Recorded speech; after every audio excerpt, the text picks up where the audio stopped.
સુરેન્દ્રનગરમાં pre monsoon કામગીરીની pole ખુલી ગઈ છે। હાઉસ ટેક્સ રેગ્યુલર ભરીએ છીએ પણ પાયાની કોઈ પણ સુવિધા અમને મળતી નથી। રોડ રસ્તા ગટરની લાઈન વેસ્ટ કલેક્શન માટે કચરો લેવા માટે આવું કોઈ પણ આવતું નથી, કંઈ પાણી પૂરતું મળતું નથી। અમારા છોકરાઓને સવારે સ્કૂલે જવું હોય કે 108 ની ઇમરજન્સી કોઈ એવી વિપત્તિ આવે તો 108 આવી શકે તેમ નથી, તો અમારે આવું રસ્તાનું સોલ્યુશન કરવા અમે અહીંયા આવ્યા છીએ।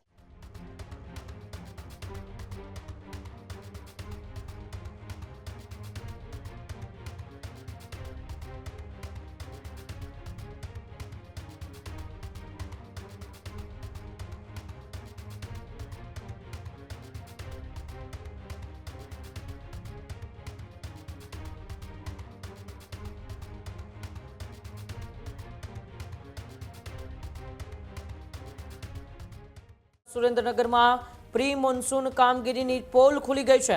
વરસાદ પડતાની સાથે જ મનપાની પ્રી મોન્સૂન કામગીરીની સુરેન્દ્રનગરની અંદર પોલ ખુલી ગઈ। કામગીરી માત્ર કાગળ પર થઈ હોવાનો સ્થાનિકોએ વિરોધ કર્યો। સામાન્ય વરસાદમાં જ તંત્રની તૈયારીઓની પોલ ખુલી ગઈ। વઢવાણ લીંબડી રોડ પર આવેલી સોસાયટીઓમાં પાણી ભરાયા। રહેણાંક વિસ્તારોમાં કાદવ અને ગંદકીનું સામ્રાજ્ય સર્જાયું। વરસાદી પાણી ભરાતા સ્થાનિકોની મુશ્કેલીમાં પણ વધારો થયો। બીમારી સમયે એમ્બ્યુલન્સ પહોંચવી પણ મુશ્કેલ થાય એવા રસ્તાઓ બની ગયા।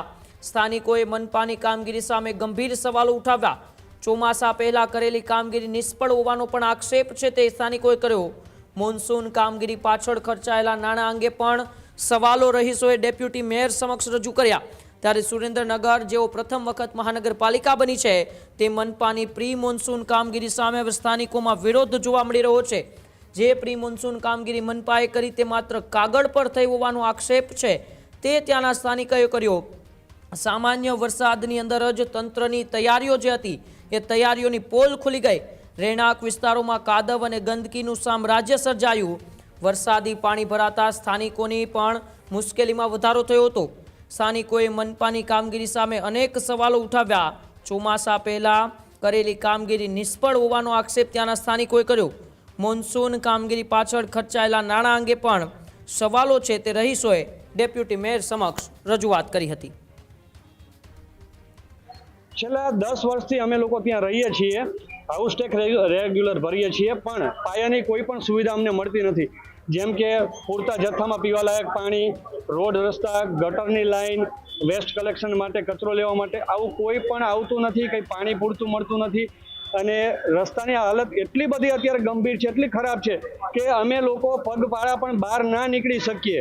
જ્યારે છોકરાઓને સવારે સ્કૂલે મૂકવા જવા હોય તો સ્કૂલ વાન અંદર નથી આવી શકતી, અને અમારે પણ બહાર મૂકવા જવા હોય તો છોકરાઓને યુનિફોર્મ એટલા ગંદા થઈ જાય છે કે સ્કૂલમાંથી પણ ઘણીવાર ફરિયાદ આવે છે કે આટલા ગંદા યુનિફોર્મ સાથે છોકરાઓને કેમ સ્કૂલે મોકલો છો। એટલે હાલ પરિસ્થિતિ આ ખરાબ છે, જેની અમે રજૂઆત કરવા માટે આવેલા છીએ। અમે વિશ્વકર્મા ટાઉનશીપમાં વિશ્વેશ્વર મંદિર પાસે રહીએ છીએ, ત્યાંથી આવ્યા છીએ। હાલમાં અમારી સોસાયટીમાં પાણી નથી આવતું, રસ્તાનો પ્રોબ્લેમ છે। અમારા છોકરાઓને સવારે સ્કૂલે જવું હોય કે 108 ની ઇમરજન્સી કોઈ એવી વિપત્તિ આવે તો 108 આવી શકે તેમ નથી, તો અમારે આવું રસ્તાનું સોલ્યુશન કરવા અમે અહીંયા આવ્યા છીએ। ખેડૂત ભાઈઓ છે ખેતરમાં ડ્રોન ઉડાવતા હોય છે ત્યારે આપણે એક પ્રશ્ન સતાવતો હોય છે કે જે આપણે અત્યાર સુધી જીપીએસ ટેકનોલોજી વાળા ડ્રોન વાપર્યા છે, જેથી કરીને મોબાઈલ ટાવર છે અથવા તો હાઈ ટેન્શન લાઈન પસાર થતી હોય, કોઈ વૃક્ષો હોય, ત્યારે જે જીપીએસ ટેકનોલોજી વાળા ડ્રોન છે એમાં ટકરાય અને ટ્રેસ થાય છે। પણ એગ્રીઓન લાવ્યું છે જીએનએસએસ ટેકનોલોજી ડ્રોન, જેથી કરીને એ ડ્રોન છે એ કોઈ જગ્યાએ ટકરાય નહીં, પોતાની રીતે જ ડિસિઝન લે છે અને મૂવ થઈ જાય છે, જેથી કરીને જીએનએસએસ ટેકનોલોજી ડ્રોન છે એ વાપરવાનો આગ્રહ રાખો। અત્યારે જ ન્યૂઝરૂમ ગુજરાતની યુટ્યુબ ચેનલને સબસ્ક્રાઇબ કરો અને ઇન્સ્ટાગ્રામ અને ફેસબુક પર ફોલો કરો। અપડેટ રહો, સત્યની સાથે રહો।